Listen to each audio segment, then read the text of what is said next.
one thing we're starting to see with all of these games with their marketing where they go 3.9 million players is that the sales are nowhere near where the, quote, players are at. Where are they all coming from? I don't actually even believe these numbers because even if people are on Game Pass or whatever, there's no way they're reaching these numbers from what I'm seeing. It just is a dead-on arrival thing all the time, and then they pretend that they're doing successful as a marketing sort of thing. They never show the metrics behind where they get these players counts at, for example, and it's just very, very sus. And we see this same trend going on with the video game industry every single time, too, that these directors hype the game. They say it's the best. They say it's diverse and inclusive, and it's really going to be something different this time. And then they jump ship a couple months later. What follows after they jump ship? I'll get into that in just a moment, just based on our historical patterns. I'm going to magically divine what's going to happen here in just a moment. So please hit the like and subscribe button. Join us as we talk about all things in the culture. And I appreciate you guys for being here. If you're a fantasy fan, and you might be if you are interested in Avowed or the Dragon Age or whatnot, that sort of thing failed because they didn't have good storytellers involved. I am a fantasy writer myself. This is my series. It's called The Adventures of Baron von Monocle. It's a 6-book series. It's airship adventuring, swashbuckling fun. There's lots of cool monsters and the like. You're really going to enjoy this. And check it out in the description below. Support our channel and support our artistic efforts over here. Love to make some games out of this at some point. It'd be a really cool setting for that, and I would happily team with anybody who'd like to do so. Call me Xbox, sure, anytime. And yes, it's only $4.99, guys. Just check this out. And if you want to grab the whole series, you can. It's available on ebook, print, and audio. Makes it easy for you. Where's the whole series? Did I get to see the series? No. You click right here. And then you get series. There it is. I appreciate you guys for being here, and thanks for supporting our art, like I said.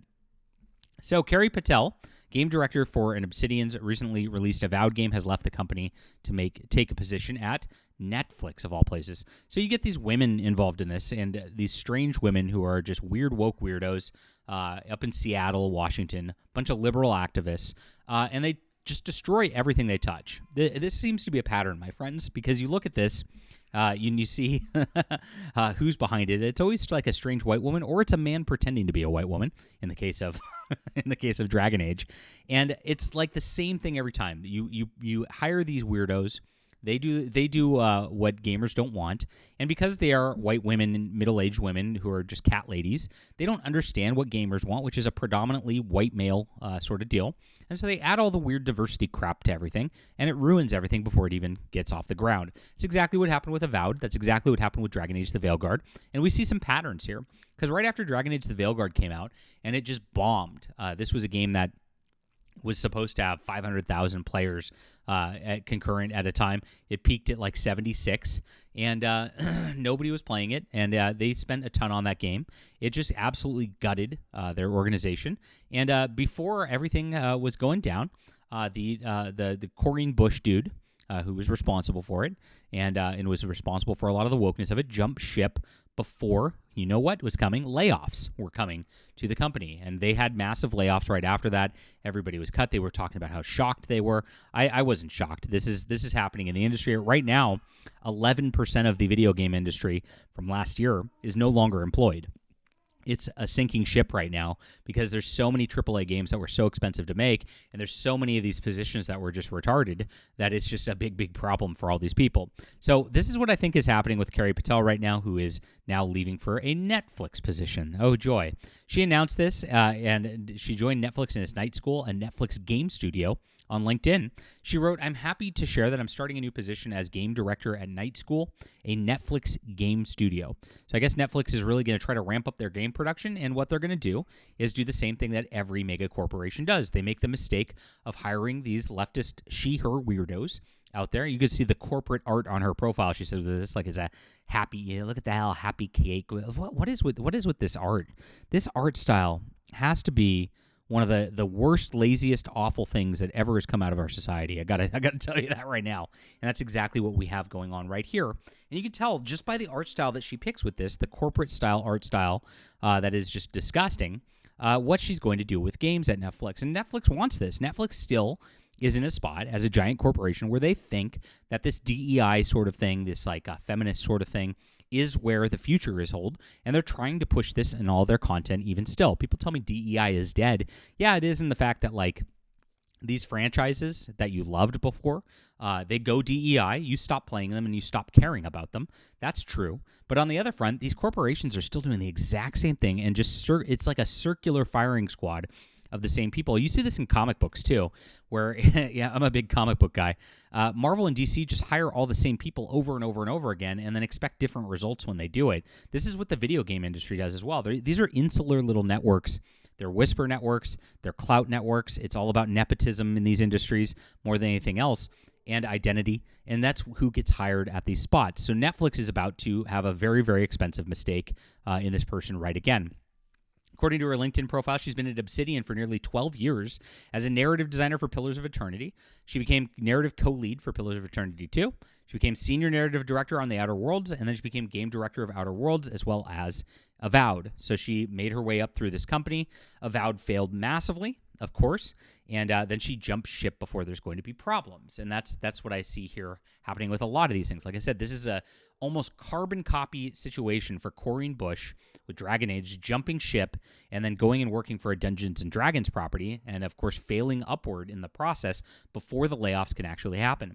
And that's what happens. These people develop a lot of contacts. When you're a game director of something this big at a Microsoft level studio, you develop a lot of contacts in the industry, and you're able to just jump ship that fast. And it's pretty interesting that 12 years and then Avowed and then gone a couple months later says a lot about what's happening right here. So Avowed, released in February, only managed to hit an all-time peak concurrent player count of 19,000 people. You want to talk about a big failure. On the first Sunday after its release, in 3 months since the game's release, the peak concurrent player has declined 97%, with only 532 people playing in the latest. So it did a reveal of the roadmap for the game about a week ago, which went into fall 2025.